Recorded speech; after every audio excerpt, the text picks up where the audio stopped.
we're back with Unforgettable Conversations. Today, we have a very special guest, the Snack King himself, Rico Rixo. Yes, sir. Did I say that right? Yes, sir, you did. Okay. How you doing, brother? I'm doing great, yourself? All right, I'm doing great. I'm great. Pleasure to meet you. Nice to meet you, too.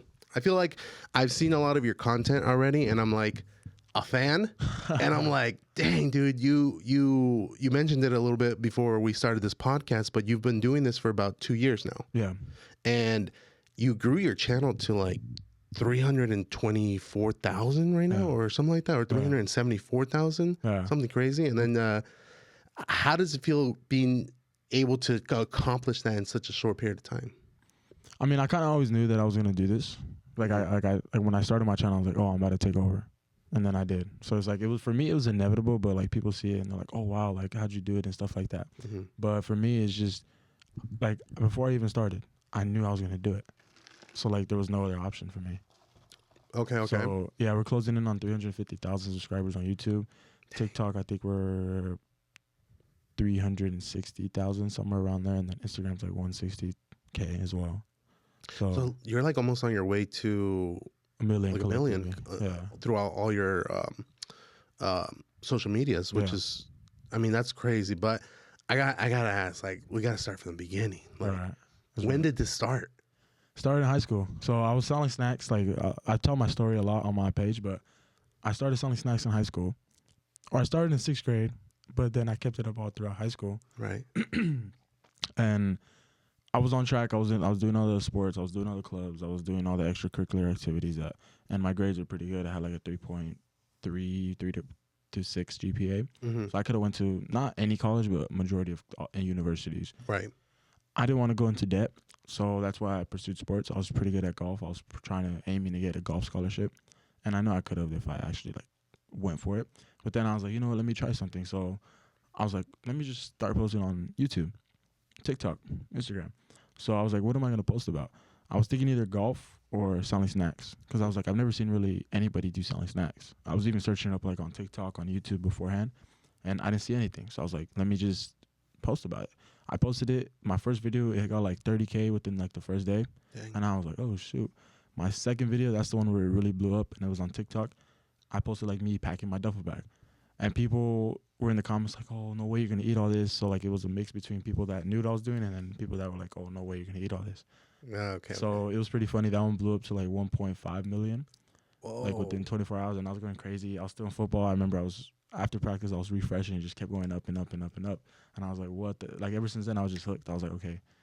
I didn't even see like a money making opportunity. I was just like, okay, that's pretty cool. Like I just got hooked like that. For me, that was like my new video game, because I grew up playing a lot of video games. Right. But then once I started my social media, I stopped playing video games, because this is my video game. Right. It's like I have to get the new high score. I have to get the new highest view video. I have to get so much more views. And then now it translates to actual money. Right. So I saw success, and then I just ran with it. That's like my whole story, I guess, from the beginning. Yeah. Dang, that's wild. Yeah. Did you ever, like, so you said that you started this in high school, and before you even started the whole social media thing, you were already selling snacks. Yeah. What made you want to sell snacks in the first place?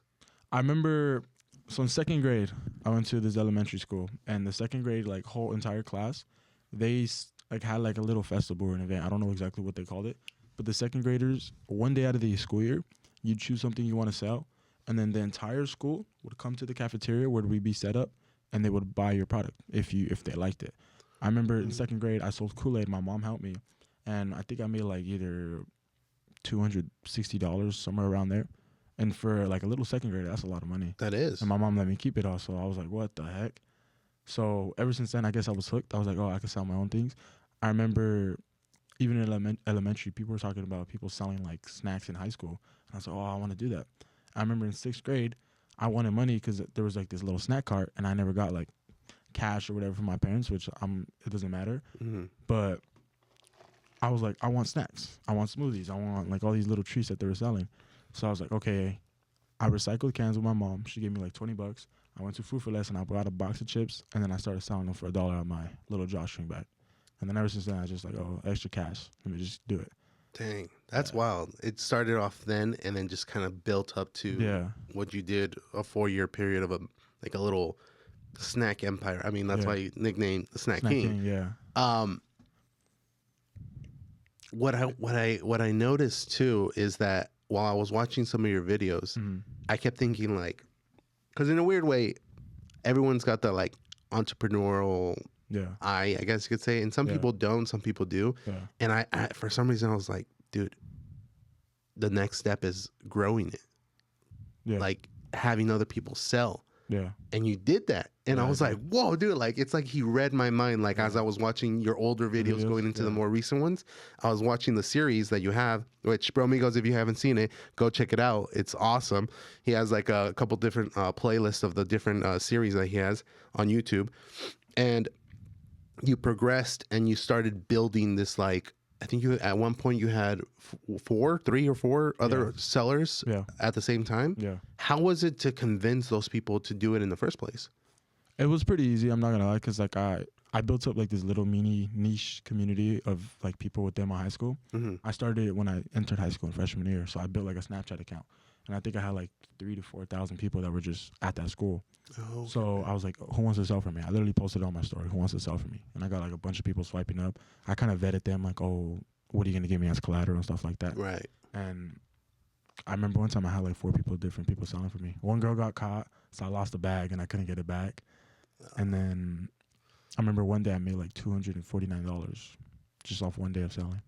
Really? Yeah. Dang. That's with everybody else or just you yourself? With everybody else. Oh, so like collectively, because like myself, I was making like 100, 120 max, 150. But then that extra $100 came from other people. And then obviously you paid them, so it kind of incentivized them to stay and keep doing it for you. As far as getting caught, because when I was in high school, there was I knew a couple different people that were doing the same thing, selling snacks, but there was never that like fear of getting caught or getting in trouble from teachers or whatnot. Did they have like a specific rule for you guys? For us, I think that they did have rules, but me, I was cool with all the teachers. So like, if they did ever see me, I'm sure they just looked the other way. In terms of other people getting caught, they were just like blatant with it. Like they would just open a bag in the middle of the hallway, and then everybody would see. They would get a crowd, and like I was more discreet with it. Gotcha. Kind of hide behind like a wall, and then I wouldn't have like big groups. I'd try to do it really quick just to get people like dispersed. I'd even tell them like, yo, don't crowd me. Like you're gonna get me caught. Do you want snacks though? Like either I get caught and no more snacks, or you guys have more patience and you get your snacks. Right. So it was like they understood because they've seen other people get caught, and I did have that worry, but like to me it was worth it just to sell. Because like I didn't have a job. I was always the youngest one, so I couldn't even get a job in high school till I was like junior year, even senior year. So I was like, oh, I still want money, and I still want to do things. So I just sold snacks. You were the youngest one as in your family?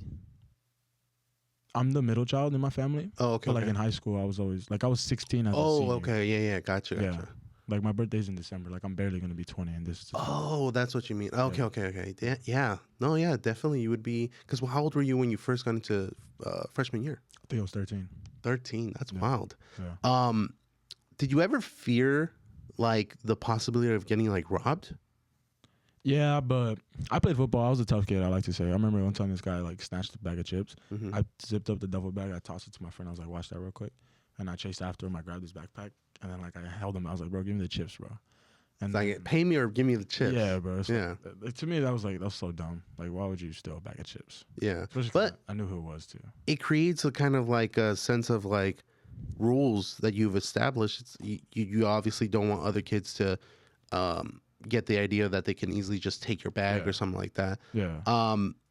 If you were to like, I know you mentioned that one of your, I guess, employees got their bag confiscated. How much money do you think that would have been for like a day's worth of like just inventory? Probably like $60-$80, including the bag. Probably like 100. Dang. Yeah. So I mean, it would have been a little bit of a loss. Yeah. Especially since. Especially I never even got the bag back. You didn't get it at all? Like even like going to the office and. It's because if I went back, they're gonna be like, oh, well, she was selling snacks. Why are you trying to get the bag? Oh. So I was like, I'll just cut my losses. So then that's why you also created this like system with the shirts, right? So that there wouldn't be a noise and it would muffle everything. And then I play sports too, so like if they've seen a football player carrying a duffel bag, they're not gonna be like, oh. Right. But if they see like a kid who's like doesn't do anything and they know that, then they're gonna be like, oh, what does he have in that duffel bag? Gotcha. Yeah. Your parents were very supportive of this? Yeah, Oh, okay. they That's supported good. it just because I was making my money. I was never asking them for money. They saw me being able to get things I wanted, and then even buying them gifts like when their birthdays or Christmas came. So they supported it. So you said that you were the middle child, right? Yeah. So you have one or more than one older? I have an older and I have a younger. Okay. Yeah. Were they in the high school around the same time as you? My older brother wasn't. My little brother, he was 2 years younger than me. Okay. So he pretty much. was like, as soon as I was like about to leave. So a little bit. Gotcha. Did he help you out at all? He sold on his own. So Oh, yeah, he sold nice. his own snacks. I remember they used to tell me like, oh, Rico, you're always running out. I'm going to your brother. I'm like, ah. At least it stays in the family. Yeah, I mean, yeah. like, at least the money's coming in. Yeah. And Yeah. I remember like if I sold out of like one certain particular chip, they'd be like, oh, text your brother. So I'd text him if he had anything, but then he'd probably be sold out too. Oh, Yeah. okay. Did you ever have like any competition other than Definitely. like your brother towards Yeah, the end? definitely. I had a lot of people like pull up right next to me, just trying to steal my competition. But then like people would come with me because they're like, oh, it's Rico. He's here every day. He's selling the same snacks. He's not overtaxing. He's like cool with us. He's always says what's up. So they're gonna come with me because I'm just the better choice. Okay, and then you never had any like major trouble with anybody though? Nah, I remember one time this dude like snatched a Gatorade out of my hand, Uh-huh. and I was like, all right, whatever. Like, at least give me the payment. He's like, nah, I'm not paying for this. And I was like, what the hell? So I got up, I stood up, and then he like came to my face, and I was like, I was ready. I'm just gonna say it like that. I was ready. I was like, bro, like, no way you're gonna disrespect me and then not even pay me. Yeah. And then he was like just in my face, and I was like, bro, like do something. And then his girl broke it up, and then I got my Gatorade back. Oh, well, at least you got your Yeah. product I back. snatched Yeah. this right back out of his hand. I remember that. It's like vivid memories that I remember from high school, like just little things. What was the most that you made in one day? $249. Oh, with everybody. Okay. Yeah. What about now? Now, well, it depends because like sometimes I get big checks that just hit my bank account. Oh, that's true because Yeah. it's a little bit different now. You're Yeah. getting different So it sources of income. accumulates- Yeah, it accumulates over the month. Gotcha. Yeah.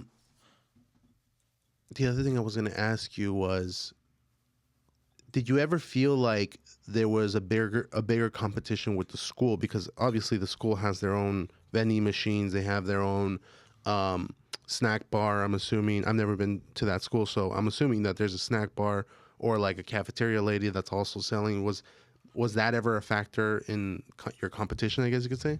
So in my school, we had 2 breaks. We had one nutrition and then one lunch.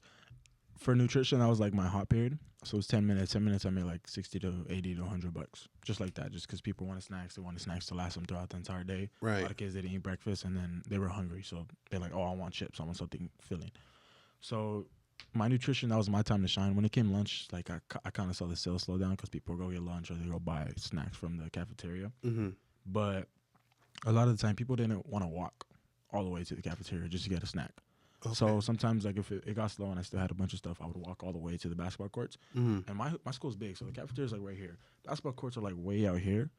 So Oh, okay, people didn't okay. want to walk like 10 minutes just to get to the cafeteria. So they're like, oh, Rico's coming up to us. Like, let me just buy some snacks, some drinks. They're playing basketball. They're hot. They're thirsty. So it was like I always sold out every day. If I didn't sell out on that one time, I would sell out during lunch because I would go out and make that effort.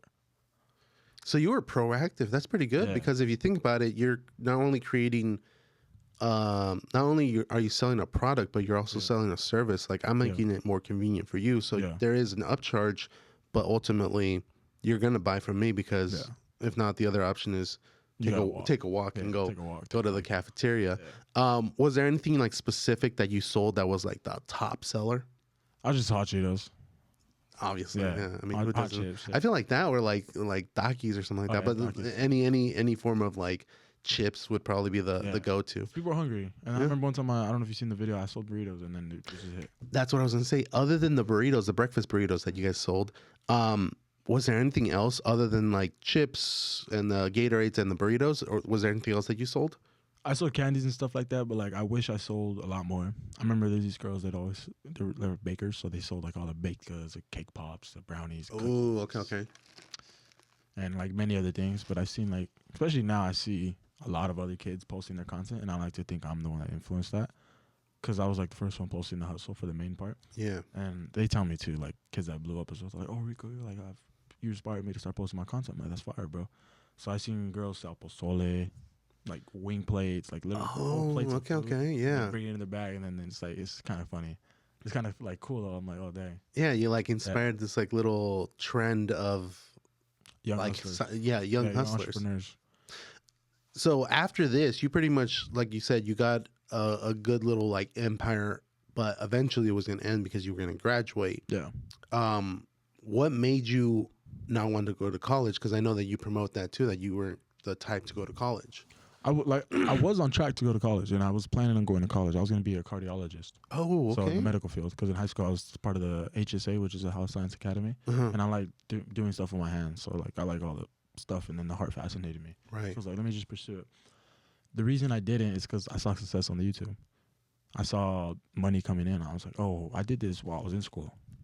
What happens if I take a gap year and then go at it full time?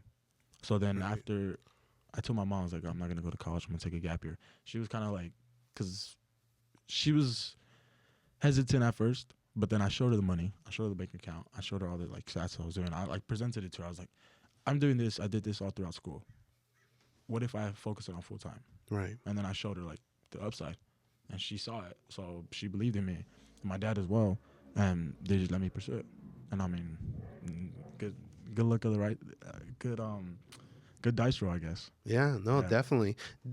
Would you say that your parents are also entrepreneurs and that's maybe where you got it from? To a sense, yeah. My mom, she was more crafty. Like I say this, I get my work ethic from my dad, and then I get my creative side from my mom. Oh, okay, okay. Yeah. If you don't mind me asking, what does your dad do? He works for the county, and then he also does like little side like taco catering for the weekend. Oh, okay, okay. And that's where that other series Yeah. that you were doing with the tacos. Yeah. Okay, okay. Yeah. And then what about your mother? She used to be a teacher, but then I kind of retired her. Oh, So nice. She wanted to spend more time with us, and then I was like, all right. So after like COVID, she like since school was out, she's like, oh, she wanted to spend the last time like with us because we were growing up. Right, right, Yeah. right. Yeah. Did COVID ever have an effect on your business or YouTube? Well, I didn't start it till after. Oh yeah, because it was already Yeah. 22. No, So it hit my freshman year. what year was that for you? It was 2020. 2020. Yeah. That's when. No, but when did you start your YouTube channel? I started my YouTube channel in 23. 23. Oh, okay, okay. Okay, so then by then it was already kind of like simmering down a little bit. Yeah. Yeah. Yeah. So it wasn't too Yeah. too crazy. So it hit my end of freshman year, so I lost like the winter season Mm-hmm. or spring season, and then my entire sophomore year was online. And my junior year was like this weird hybrid. I didn't like it. I didn't enjoy it at all because like I like hands-on stuff. Right. So, and then senior year was kind of normal, I guess you could say. Like we were still feeling the effects of COVID, but it was back to normal. Right. Right. Yeah. Right. So you were able to actually be out Right. there and Yeah, talk yeah. to people, and it wasn't the whole wear a mask and social distancing and whatnot. Yeah. Yeah. I know that since you were saying that you were on TikTok, there was that, I want to say it was during the same period that they did the TikTok ban for a little bit. Did you get affected by that? This was like a year ago, I believe. Yeah. So I wasn't getting paid off TikTok at that time. So like Okay. for me it was like whatever. Yeah. But I had on my YouTube. My YouTube was like the one that was steady, that was growing, and like for me that's longevity. Even now, like even though TikTok's paying me, Mm-hmm. I still want to focus on YouTube. Because it's the the main longevity, Yeah, yeah. yeah, yeah. It's Yeah. it's definitely the one that's more difficult to grow, and then two, I want to say it's the one that pays the most out of it, all the other. It's a mix of both. Oh, is it? TikTok and YouTube kind of like They're head to head now. coincide, Yeah. yeah. How did it feel when you first got your first? I guess I want to say like 1,000 subscribers, but I feel like you went pretty quick. Yeah. So, how did it feel when you got your button, your play my button, the button? silver play button? I posted a video about it, but like it felt real. Cause like I see, like even now I can see all the numbers on the screen. Mm-hmm. I see like so many people commenting. Like to me, it doesn't seem real. Right. But like when I got something physical, like it's just like I felt it, like my heart drop. I felt like my voice kind of got raspy. Like I felt like not emotional, but like emotional, I guess. Right. So I was like, oh dang, like this is real. Because there's I think it's 0.6% of all YouTube channels have a server play button. Yeah. So it's like nobody has that, and I haven't seen anybody around us have one. So it's like it's pretty cool just to be able to have one, and then especially achieve it at a young age. Yeah, and so quickly too, because some Yeah. people, they normally reach that once they're 10 years in. and you accomplished that in just a matter of 2 years, which is impressive in itself. Thank you. And I know that, I think like going off of that statistic, I think like even like when you get up to like 10,000 subscribers, that's still like only a very small population of actual YouTubers that are on YouTube can claim that they're even at 10,000. So let alone 100,000, that's just like crazy. And I'm obviously your goal is to probably hit 1 million one day, right? Yeah, 1 million just only on YouTube, just so I could get that goal done. Like when I told people when I get that goal done, I'm gonna cry. Yeah, that's gonna be impressive because I mean it's definitely a big hike, but at the same time, if you're at you said 350, I just need 3 more. Yeah, so you're not that far away, and the way you're rolling, I mean, I think when I first started seeing your channel, you were at like right at about maybe 275 when I first saw like your thing popped up on YouTube. Yeah, on YouTube. So how'd you come across me on YouTube, or did you other people? Or? So through other people. Well, actually, no, I think I spotted you on YouTube first, and then I was like, I just thought you were just like another YouTuber, but I didn't know that you were local. Yeah. So then I started working with other people, and then I started noticing like, oh, he's popping up on Instagram now, and I'm thinking like, oh, it's just the algorithm or something, and I'm like, oh no, he's local, like he's in the area, and like I started seeing like other people, you being either featured or coming out on other people's Instagram, so I was like. He's around the corner, so I'm like, I gotta get him on the podcast. I need to talk to this kid. Yeah. So I think that's how I pretty much got like saw some of your first content on YouTube. Then the rest of it was Instagram, and then just recently TikTok and whatnot. Yeah.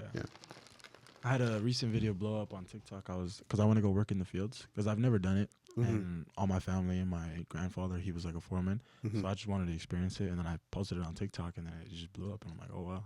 I saw it downstairs right before you came up here. I was like going through some of your, at least on YouTube, the shorts. Yeah. And I saw that one, and you were doing the strawberries, how they come in the bags, and then I think you pulled out like a rock from one of the actual like holes, and it's awesome to see that you're venturing out.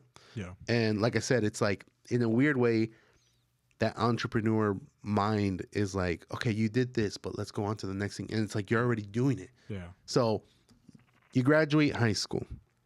At that point, you talk to your parents, you tell them, hey, I don't want to go to college. I want to do this. Bank account shows that I'm doing the right thing. I'm on track. Yeah. What's the next step from there? What was the next project after selling snacks out of high school? The next step was like, okay, I knew I couldn't sell snacks, so I was already kind of thinking what I was going to do next, my next like plan of attack. So I started the trash can washing business. Oh, okay. So I started watching, because I've seen videos on TikTok. I seen them blow up. And I was like, okay, I need more topics to post about. People already know me. I'm the snack guy. I'm the snack king. I'm the snack man, whatever they call me. Right. Let me try to diverge. So I remember I started doing the trash can. I was like filming whole new series. And then after like high school, I just like, I had all the free time. I just filmed every day. I did new things. And then I ventured into like the online space, like online creation. I became like an independent contractor, and brands were hiring me to film videos for them. So, because the YouTube, I saw the money always fluctuate, and I needed something that was kind of quote unquote steady. So I was like, okay, let me offer my service, content creation service, to all these brands. So that's what I started doing. That's like kept me steady, kept me afloat when the YouTube went down or slow or whatever. Gotcha. And that was my business, my main business after school, alongside with the YouTube channel. So like, I guess videography would be the category, I guess, or social media videography? It was more called like content creation. Just like online, you offer to brands. So like different business. Have you ever worked with like contractors or something like that? No, it was in terms of like, well, have you seen my Metrolink ads? I haven't seen those, but I saw the one where you were doing with the real estate agents. Okay, that's videography. That's okay. Like more that's something I offer local, because people are like, oh, this dude's local, and they see my social media, so they always ask me for help. So I was like, oh, let me just offer it as a side thing. But like right out of high school, I was unknown still. Like people didn't even know me in my hometown, and I never claimed it because I didn't want problems. And so I started the online consecration. It was online, like it was strictly online. So like someone from like Virginia could have contacted you and be like, hey, I need help with this, and that's how you were doing it. So they had brands, like let's say they had like this shirt brand. They contacted me for videos. They had indestructible shirts. That's what they claimed. So they would send me a bunch of shirts. I would go out to the collection or something and have people try to rip them. And when they couldn't, I'd film it, I'd get it on video, and then I'd be like interacting with them, like, oh, like you trying, and then I'd send the videos back to them, and then they edit it and they post it on their own content. And they would just pay me for being that independent contractor and filming those videos. So in a weird way, kind of like sponsorships. Yeah, because you were kind of sponsoring the product ish. Yeah, but I'm not the one posting it. I'm not the one like endorsing it. I'm getting other people's reactions. Right. They would contact me to go out and do all the work and get other people's reactions on their product. Oh, I never thought about that. Because I would assume like they would tag you on it, but they didn't tag you on it or anything like that. Some did, which I didn't mind, but some didn't. Gotcha. To me, it's like I wouldn't take stuff that I wouldn't believe in. Like I wouldn't take on like gambling or like smoking or something like that. Right. So like products like the indestructible shirts, they sent me some. I tested them. I'm like, yeah, these are fire. Like I'll do videos. So then that's when I attach my face to it. Gotcha. Yeah, well, that's true because a lot of the stuff, I'm sure that you probably got contacted by multiple different companies, and some of them were like, I think what's the big one that I keep seeing? The Stake, DraftKings, like all those gambling ones. It's like, yeah, they're probably going to pay you a good amount of money, but at the same time, you have to, I mean, you're kind of just selling a kind of an addiction to someone. Yeah. So like drugs or anything else, like you're kind of selling someone's addiction to someone. So, yeah, that's got to be tough to kind of like be able to say no to certain brands and say yes to other ones. Yeah. So you were doing that. So you did the power washing trash cans. How long did you do that for? I did it for like 3-4 months. Like all these little stuff that I did, it was just topics so I could film and like post videos about it. Gotcha. So I did the trash can, and then I switched to like reselling. I don't know if you know what that is. Yeah, I saw some of that with the AirPods and whatnot. Yeah, it was just trending. I was like, I didn't believe in it truthfully, but I was like, people want to see the content, so I was trying it out. And then I switched to. That's one thing that I noticed with you, that it's awesome because you're telling people, you're being honest with them. Yeah. You're like, hey, this worked out, this didn't work out. Yeah. Like I was watching the one with your vending machine. Mm-hmm. You even said like one of them busted. Like I didn't make either a lot of money that day or I got kicked out, and you're honest about everything. So it kind of makes you more trustworthy. Yeah. I like to say it makes me an authority figure. Like people could look up to me and be like, oh, Rico, he's not going to give us any BS. Right. Also, like even now, I say this now, I'm a huge YouTuber, whatever you want to call me. I don't take on sponsorships left and right. Like I'm not trying to sell you nothing. I'm not trying to scam you. I'm not trying to extort you for any cash. So it's like, why would I fake my videos? Why would I try to do anything to steer you wrong? Right. Because like I could show you the emails. I get sponsorship requests like every single. I bet. I wouldn't doubt it if it's like not like random Temu companies or whatnot. So I get a bunch of spam. I don't even check it. Nonstop, like, Like I only check the stuff that like I would use. Right. So like a big one is Cash App. I've done it in the past. Okay, yeah. Like I've used Cash App in high school. Like I'm familiar. I still have the app. I still like send Cash App here and there. Mm-hmm. So like of course I would take it. And then another one's like vending machine. A vending machine company reached out to me like, oh, we want to sponsor you. I'm like, okay, yeah.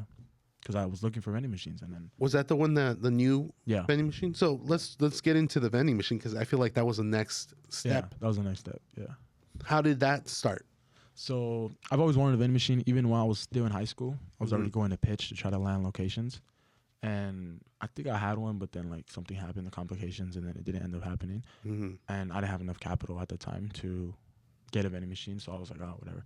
Like I always had a vending machine, but I didn't have a location. Right. I always had a location, but no vending machine. Gotcha. And then at that time, I think I bought a new iPhone. I was buying golf clubs. I was buying camera equipment. Like I was going fully into the content creation. Right. So, because I saw that as a greater return, but the vending machine, it was inevitable. Like I've always wanted one. I seen them like when I was little, like very little. I was like, bro, that's so cool. Like just buying a snack. So, and also I remember one time I was at Sam's Club. And I seen this van, like, with a bunch of snacks. And I just went up to him. I was like, I don't remember what age I was. I went up to him, like, oh, what are you doing? They're like, oh, we have vending machines. And I was like, oh, that's sick. Like, just full van, just, like, bunch of snacks. And I was like, what the heck? I was little. I didn't care. I just went up to ask. And that's something I, like, pride myself on is I'm never afraid to ask.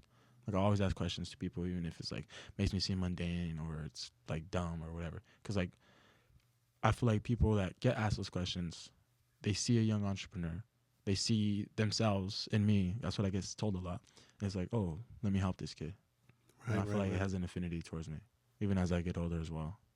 No, that's true because I feel like one, you're very mature for your age, Thank you. and two, if you don't ask, you'll never get the answer to certain things. So Yeah. the fact that you went out there, you asked, you found out, oh, this is where they get their supplies. Yeah. This is what they do. They're Yeah. obviously doing good if they have more than one. Yeah. So you finally find your machine. Hmm. How much was it when you first found it? I think so. I got it. A buddy sent it to me. He's like, "Yo, bro, like check this out." And I was like, "Oh, dang, that's pretty fire." And it was just posted like recently. So I texted the lady. I think she had it up for like $750. I was like, Okay. "Would you do 500 if I pick it up this week?" She's like, "Yeah." She just wanted it gone because I think she was about to move or something, Gotcha. or she had to like get it out or something. So I was like, "Yeah, let's do it." So I sent her $100 deposit, which was kind of a risk, whatever. But to me at the time, 500 wasn't really anything Mm-hmm. because I could spend it on a video, I could talk about it, and I could make multiple videos and try to recoup that loss. Right. But I was like, okay, let me get it. So I had the machine. I had tried to find a location. I found the location because I kind of knew the owner. I was like, let me put it in there just to have it. Like, if anything, I can move it out within like a month or two. I just want to film the content. Right. So I got the machine. I took it to the location. I literally told the story a bunch of times on my channel, and I hear myself when I say that. So I got the machine, and then I set it up, and then basically at the end of it, I got kicked out just because the tenants were complaining. And I kind of like went voluntarily because like if they're complaining, I don't want them to leave and then like screw over the guy I know. Like too much traffic or? I have no clue. Hmm. They just like, oh, they were just making little complaints like, oh, it's blocking the sign. It took like $5 for me, which it didn't even accept $5.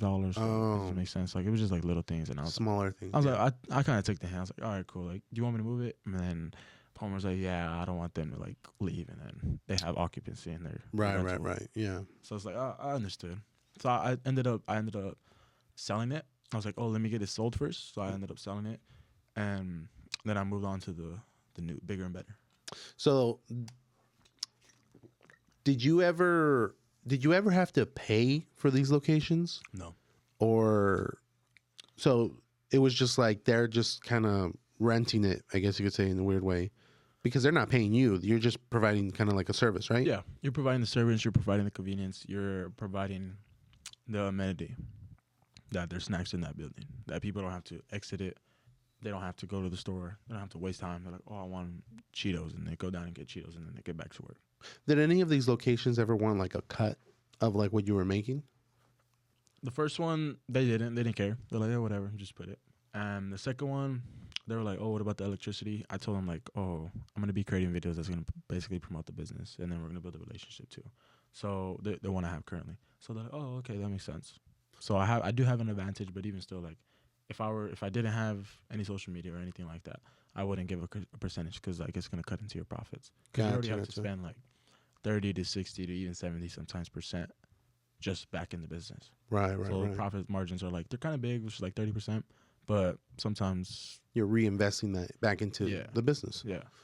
Do you feel like the next step going from there, because like I told you, that entrepreneur mind is rolling, and I feel like the next step would be to kind of almost like do like a franchise of these things where it's like, okay, this one's already established, I'm gonna sell it to someone, and then maybe get like either a percentage fee to do a startup for another location, or just renting them out where it's someone gets X amount of money, you still get a small cut, but now you're getting like whatever amount as from one spot and then from another spot, and it's just small amounts slowly coming into you. Yeah.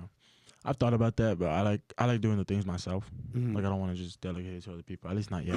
Maybe when I'm bigger and have like a huge company. Mm-hmm. I was talking to my buddy, because yesterday I was in a warehouse like with bigger YouTubers, bigger content creators, and they have a whole warehouse. And I remember in like elementary, even middle school, even high school, field trips, like all the teachers would like try to find places, like something to do just for the kids. So I told like, oh, when I get a warehouse, it's gonna be filled with snacks, it's gonna be filled with all my filming equipment, it's gonna be filled like with everything. It's gonna be huge too, right? Hopefully, and I'm gonna offer like field trips. That would be all cool. The schools. Yeah, because like it's becoming more normal. All the kids want to be YouTubers, so like at least give them like that taste of like what it's actually like, what it takes to be a YouTuber, what levels you could get to, and like what it like they just want to see it. Because I remember seeing all these places like on YouTube. I'm like, bro, that's so sick. Like, how do they build it? And even now, like, I talk with all these YouTubers. I ask them a bunch of questions like, oh, how do you film? How do you do this? Like, why do you do this? Like, what type of camera equipment you use? What little like tricks and do you do? Like all these bigger YouTubers. Right. Yesterday, I seen them. They record individually like on lavalier mics, and then when they repause or like do whatever, like change the batteries on all the cameras, they clap because the sound waves are going to be the same across all the mics. Oh, okay. So I was So like, pretty okay. much doing a sound check. Yeah. Gotcha. No, just so they can resync it. Oh, Because since they're all individual. individual lavalier mics. Yes, Oh, so okay. There's going to be like a bunch of layers if you edit like on the software. There's a bunch of layers. Mm. So when they clap, the sound wave is like boom, boom, boom, boom. So then they just sync it back. Sync it back up. Yeah. Oh, okay. Huh, So like I never. little stuff like that is Yeah. like what I pick up on. Yeah, I never thought of that, which kind of makes sense. But I feel like I have my own system with like the way I know YouTubers and like bloggers. They're entirely different than what I'm doing. Yeah. So I feel like my area of expertise is a lot more compressed. So it's like Yeah. there's stuff that I've seen online where people are trying to give other people advice. It's like it doesn't really work for me Yeah. because I'm doing entirely different. And then Yeah. this area is a lot smaller. It's starting to get bigger, podcasting, Yeah. but for the most part, it's relatively new-ish, Yeah. kind of. Yeah. I mean, compared to like YouTubers. Yeah. Is there any other projects that you think you're thinking of doing, like any other like mini series? Yeah. So I do like in the future. This is like way in the future. I want to launch like my own snack brand. So That would be awesome. either candies, chips, drinks. I don't know. I still haven't like determined exactly what because I'm like, there's already like kind of everything now. Yeah, So it's like, what would I do? How would it be different? Like I know it would be different because I'm gonna promote it, right. but like I'm still trying to like find what is that like that thing. Yeah, because I feel like a lot of people are doing like energy drinks. They're doing Yeah. their own like. I mean, even one of the major ones that you used to sell was Prime, Yeah. and that's Logan Paul, right? Or Yeah, Logan Paul and KSI. yeah. So, yeah, I feel like there's a lot of stuff. It's very like saturated, but I feel like there's still probably out there something Yeah. that you could probably do, either a specific chip or something like that, or Yeah. just finding a way to promote something. Even still though, like I'm not afraid of the competition. Yeah, So it's like I know like if I get behind it, it's gonna go pretty good. yeah, And I feel like for me it's inevitable. It's like I do snacks. Like all these other YouTubers, they don't do no snacks, and then I'm launching a snack brand. It's like how does it correlate? It doesn't really correlate. right. So when I do something, it's like it's gonna make sense. It's gonna be awesome to be able to like say like, let's say you do create like, I don't know, like a chocolate bar or something like that, Yeah. and then finding out years later that at your same school there's someone that's Selling it. selling it out of a backpack, Yeah. out of like doing their own little side hustle with your face on there, Yeah. which that would be pretty cool. That'd be funny. It's full circle right there. Yeah. No, definitely. Yeah. What current things are you doing right now, other than like the couple things that you mentioned? So vending machine, the content, I'm working like on a few brand deals and then partnerships as well. So I'm just trying to lock those in, and then YouTube, I'm trying to take over the long form game. So I have a couple videos lined up that are gonna be posting out like real soon, Mm-hmm. and then I'm gonna be trying like a bunch of new things. I have a lot of capital right now, so I'm just gonna throw whatever out the wall and see what sticks. So How much do you feel like you've reinvested into the content, like the content? equipment alone is like 20 to 30, That's a good amount. and then And this is all gathered from what you've done, right? yeah, like, Not like outside. Like this is all Yeah, just yeah. what money you've made. yeah. So I remember like at the time I had like five grand saved. Mm-hmm. And I was like, dang, bro, like my computer was like kind of acting up, and I was like, oh, like I wanted to get a new MacBook, but it was gonna cost like $1,000. Right. And I was like, dang, bro, that's kind of a lot of money just on a laptop. But then I remember I bought it. I was like, whatever, I just bought it. And then I made a video solely on the MacBook. I didn't even plug it. I have I have a Shure mic. Mm-hmm. I didn't even plug it in. I use anything. I did the voiceover straight on the MacBook, like right into the Adobe software. I edited the video. I posted it, and it was my most viewed video. Dang. So So, you kind of made I made someone my made your I money made my back. money back like that. I was Yeah. just- yeah. So ever since then, I was like, whatever. Like I'm willing to drop 3 to 4K on a camera. I'm willing to buy the new iPhone. I'm willing to reinvest into myself because I know I'm gonna make it back. Dang. So Yeah. how was the new iPhone? I love it. Yeah. I had my senior year, my biggest expense at the time was the brand new iPhone, the 14 Pro, Okay. and I got it because I was already blew up. I was like, okay, I need better quality content. And my Mhm. other phone, it kept dying. I was like, bro, whatever. It had like one little camera, and I was like, bro, it's getting me mad. I was like, bro, I need more content. Right. So then I bought the other camera, and then it was just a crazy difference. And then even now with this one, it jumped like 3 years, huge difference. Do you think that you could do more stuff on that versus your camera? Because I feel like there's a big competition between like actual cameras that you can buy separately versus iPhones nowadays. I'll say it like this: they both have their use cases.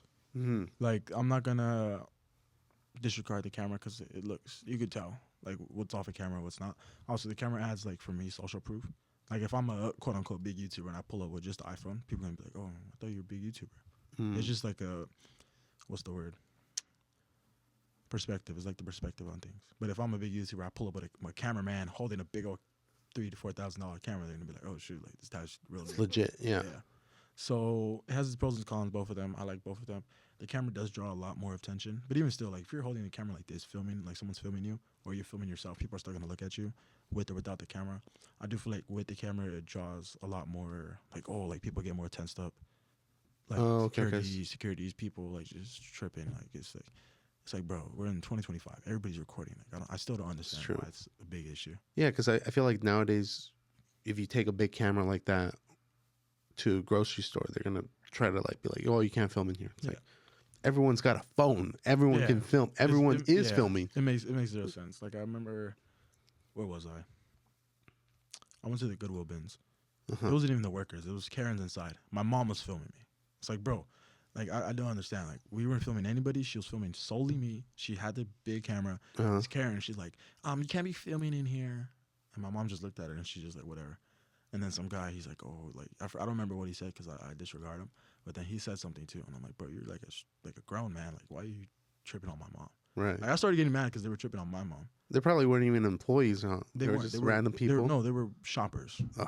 And then the Karen lady went to go complain, and then they kicked us out. They're like, hey, you can't be filming. You guys got to get out. And I was like, all right, whatever.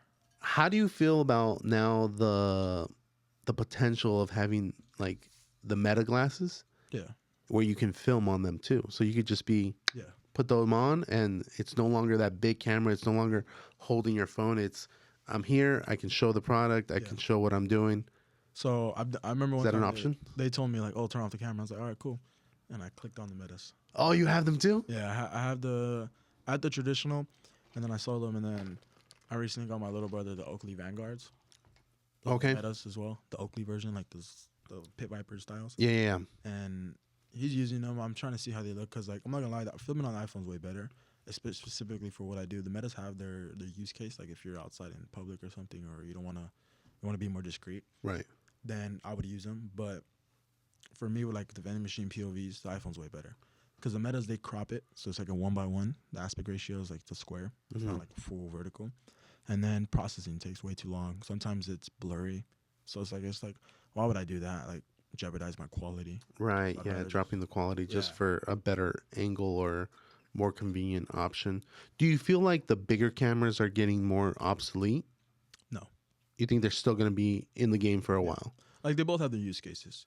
Like, iPhone overheats a lot. Downloading. I've noticed with downloading for like longer content, it's harder to send. It's so hard to like transfer over to a computer or something like that. Exactly. So camera's just more seamless. There's more customizability. I don't know what's the right word for that. There's more control. So it's like the camera, and then the camera looks like, wait, you could tell when something's filmed on iPhone, even if it's the newest, like the 17, and then when something's filmed off the camera. I've tested. I filmed with both of them like at the same time in the same video, and I could tell which one's the iPhone right away. So you can tell like your camera is still better than the newest one. Yeah. But eventually, maybe it might get up there with it. Like maybe like not the current one, but like the 25, iPhone 25 or something like that. Maybe iPhone 30 is going to be the legit cam. It's going to have like 12 little cameras in there. Maybe we'll see what we get up to. Yeah. But I feel like at that time, like cameras are gonna evolve into something else as well. So like their cameras are up here, iPhones are right here. So obviously, because iPhones prioritize other things as well. That's true. Yeah, so it's more of like a computer communication, a whole bunch of different things versus the camera. It's like we have one job and one task is take pictures and record. Yeah. Or depending on if it's either one of those cameras or Yeah. not. Yeah. I think the big question I was going to ask you, and I feel like it's a little bit of a difficult question, but I feel like you could still kind of answer it.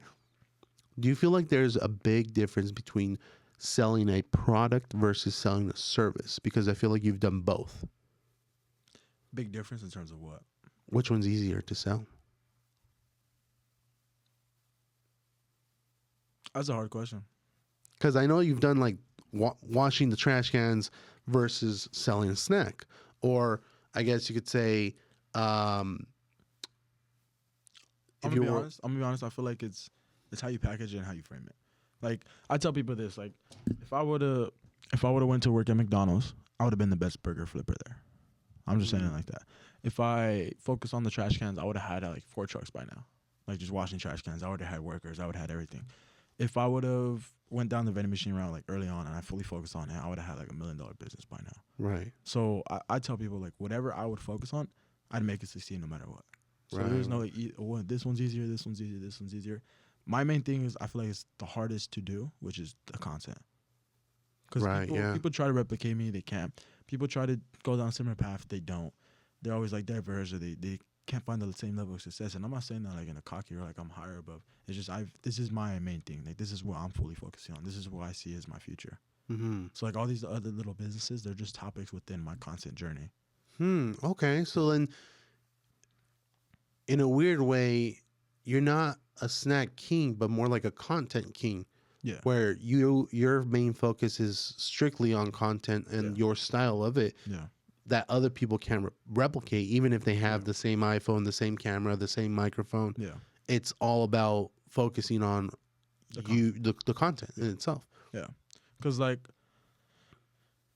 if I were to just focus on one, then my content would be slacking. Right. Like, I've been doing this for 2.5 years now. So it's like, I'm doing something right. I know something about content that other people don't know. Right. So, like, I'm able to get millions of views. First, it was off the snacks. People were like, oh, you do it once, it's luck. If you do it twice, it's skill. So I did it off the snacks, and then I did it off the resale, and then I did it off the trash cans, and then I did it off the vending machines. I'm still doing it off the vending machines. And then I did it off working in the fields. And whatever else, little side hustles that I do, I'm still doing it. I'm still growing. I'm still getting bigger. So you got to do a seasonal one, dude. Like I was telling you, that thing that I sent you the other day, the Christmas trees. Oh, yeah. Think about it. If you were to sell a Christmas tree and like provide a service of delivery and installation, call them up like a month later. Hey, we'll dispose of them. Yeah. Obviously, it's a seasonal thing, but Yeah. I mean, you could probably make videos, same thing with Christmas lights and all that other stuff. Yeah. Yeah, and there's content in there. Yeah. There's content and everything. So it's Yeah. like, whatever I do, I'm filming it.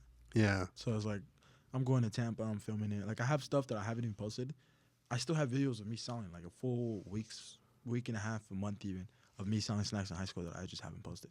Oh, really? Yeah. Oh, okay. I'm just I'm just trying to figure out how to package it. Because, like, I'm not in school, so I can't be like, oh, today we're selling snacks. I'm just trying to think of a creative way to package it. To put it into the series. Yeah. Yeah. Because I saw that it was like a 30-minute long video that you posted that was part of that series.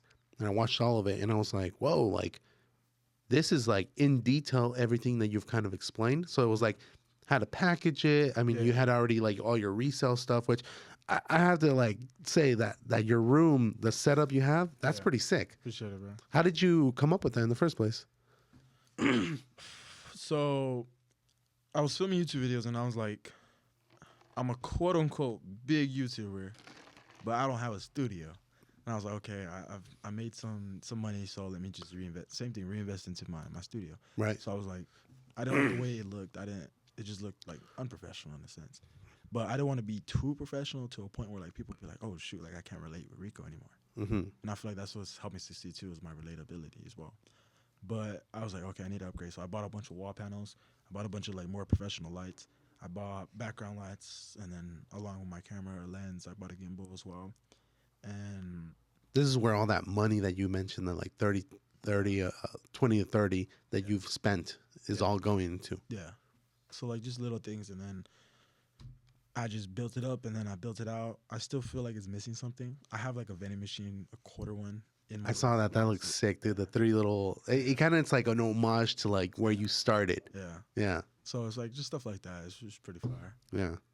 I feel like I did the same thing with our studio here, but it's like everything, like you said, it's like you spend 20 to 30,000. Everything costs money. I mean, the iPhone costs money. These microphones, and these ones are sure as well, and they're not like the SM7Bs. Yeah. I was gonna go with them, but I was like, I feel like this is more classic. If you think about it, this is more podcast, like the aesthetic of it. This is my look. Yeah. You look at other podcasts, they don't have this mic. Yeah. They have the Shure SM7B, big black muffed up mic, and this does the same thing, different style. I like the way this looks. Yeah, this is like the original, all metal framed. This is the legitimate. Yeah, this is fire. Yeah, but the last thing I was gonna ask you was, oh man, I think I might need to go into the notes for this. I feel like I never have to go into the notes.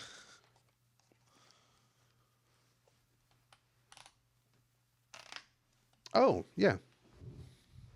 What do you do to unwind and have fun outside of working? I like to think I'm having fun. I like to think I'm having fun every day. Like, I'm sure you see my stories. Like, I'm everywhere. Golfing, boxing. Yeah. I mean, I would assume that boxing and golfing would be the 2 main things, but So, I mean, every day I wake up happy. Like, my mom's like, "Oh, you're always full of energy. You're always so happy." So, it's just that's a mindset that I try to be in for the most part. Not like happy, like oh giggly, but like just grateful. I'm grateful for life. I'm grateful for everything, and I know I'm grateful for the position that I'm in. That my family's that I'm good. Basically, I'm good, and I know I'm gonna grow something where I'm gonna be able to take care of all my family. So, I just see the journey. The journey's what do they say? They're like, oh, the journey's a reward. If you don't enjoy the journey, then like there's no even point in embarking on it. So it's like destination. I already know the destination, so I'm just enjoying the moment. So I try to do things that experiences. I try to do a lot of experiences. Like for me, like everything I do is like with a purpose. Everything I do is like it's fun to me. Like I go to Six Flags. I go to bailes. I go to the gym. I like the gym. It's like I just like hitting the bag. I like learning new moves. right. Yesterday I learned a new move, and so I'm gonna be unstoppable when I'm sparring now. Golfing's super fun. Golfing with buddies, just meeting new people. Top of that, it's just everything I do is just collectively my downtime. Mm-hmm. Yeah, I like that because I feel like one thing that I've noticed from you is that you are very confident. Even a lot of the people that I've been interviewed, they sometimes feel like there's a little bit of a struggle because they're behind a camera, they're in a new spot, they're meeting someone new. yeah, But you just automatically, from the moment I met you at the door, you're very confident, and that's a trait that a lot of people don't have. yeah. And even if they try to build it up, they still get like a little bit insecure and whatnot. Yeah. So I think that's gonna aid you in your journey, and it's gonna give you even. It's like one of those things where the confidence is gonna create more confidence. Oh, definitely. The confidence is going to create more confidence. Yeah. And honestly, I wish nothing but the best for you. I hope that you get to 1 million, and I hope that one day we can catch up to you and get to 100,000. That would be awesome. Yeah. But is there any like handle or anything that the Bromigos can look you up at on Instagram or YouTube? Yeah, just Rico Rixo and everything. All right, You can- Rico Rixo. Yeah, I want to get to that level where I just be like, oh, just search up Rico, and then I'll pop up. I feel like I am sometimes. I search it up. And You're I getting see close to there. I see it Yeah. pop up, so I'm yeah. I appreciate you for having me. Yeah, no, thank you for coming on, Yeah. and I hope we can do this again. Yeah. right. And to add onto like all the little things I do, Uh-huh. well, my favorite part is I get to film it, and then I film it even if I post it or I don't post it. I still have that. Should have brought your camera. We would have filmed something right now. Alrighty, let's end this.